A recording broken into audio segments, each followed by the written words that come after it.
श्रीकृष्णाच्या लहानपणीची. कंसाने सांगितले म्हणून कालिया नाग गोकुळ जवळ यमुना नदीत शिरला. त्याने पाणी विषारी करून टाकले हे कृष्णाला समजले. तो यमुना काठी मित्रांबरोबर गेला. चंडू नदीत फेकून तो काढण्यासाठी कृष्णाने यमुनेत उडी मारली. कृष्णाला मारण्याचा प्रयत्न केला तरी कृष्णाने त्याला हरवले पण मारले नाही.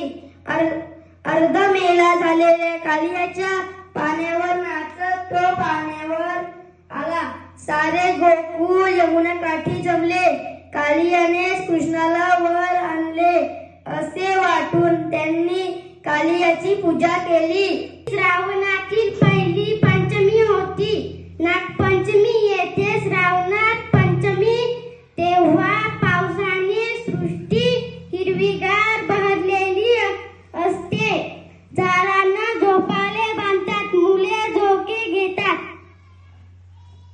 म्हटले की भीती वाटते. नाग भयंकर विषारी असतो पण धान्याची नासाडी करणाऱ्या उंदरांना साप खातो. नागपंचमीला गुरुपटीच्या नागा आमंत्रण असं